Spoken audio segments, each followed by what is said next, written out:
Well, my name is Richard Dickinson, and I was born in 1762 in Glastonbury, Connecticut, which is just east of Hartford.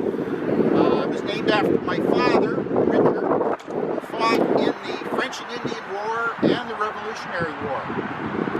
My mother's name was Rebecca, and in 1770 we moved from Connecticut up to Granville, Mass, which is really where I grew up. My family had 12 children in the family. We had 8 boys and 4 girls. And that was typical of families at that time. Usually they were large because when you had a farm, you needed many hands out there working. And also, as was typical with families, some of the children died at a very early age. So 3 of my siblings passed away between the age of 1 and 5. So that's the way it was in those days. We did run a fairly large farm in Granville, and as I said, I grew up there.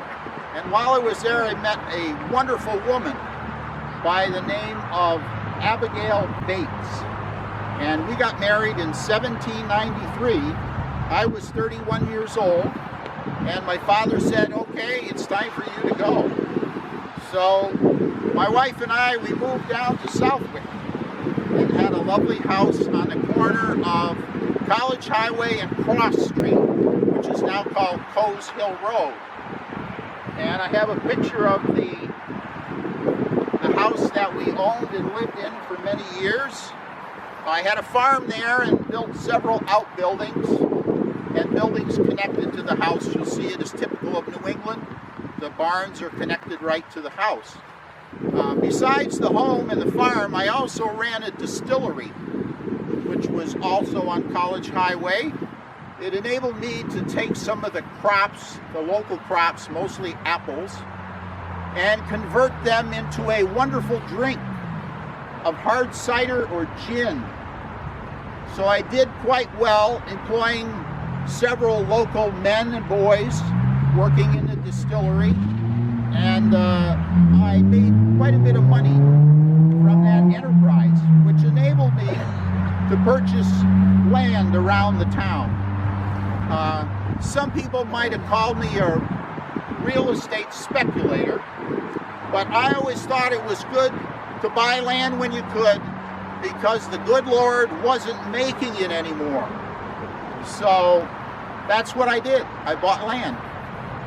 Unfortunately, Abigail and I never had any children ourselves, but we did enjoy our family and friends. And over the years, I continued to run the distillery and the farm. In 1824, I passed away. That's the age of 61. My wife moved back to Granville, and in my will I specified that 24 parcels of my land would be given to the town of Southwick, and it was to be put in a trust fund, and the fund would never be depleted, but the interest accrued that came into that fund would be used to support the schools in Southwick. At that time there were 9 schools, small schools throughout the town. So for over 50 years, the income from that fund supported those schools. We had to buy firewood and pay for 1 teacher, maybe 2, or an assistant. So we did quite well.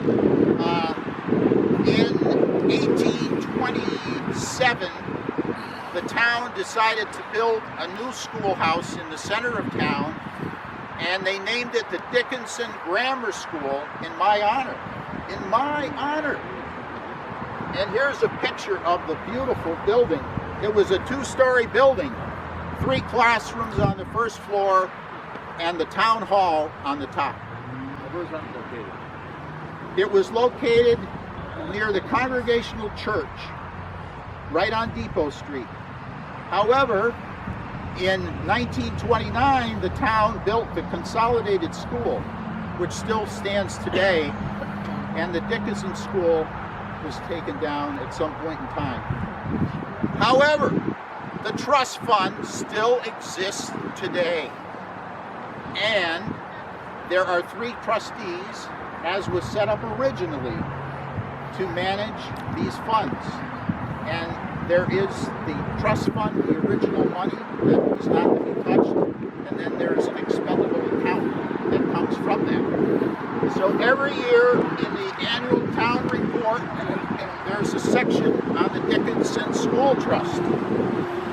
And right now, of course, the income can't support the school system because we have a lot of teachers, school buses, computers, whatever. Anyway, the expendable account balance last year was $6,772. And the trust fund, non-expendable, was $15,761, pretty close to the $16,000 that we had. So anyway, I appreciate you stopping by, and come back anytime and visit again. All right. Thank you. Thank you.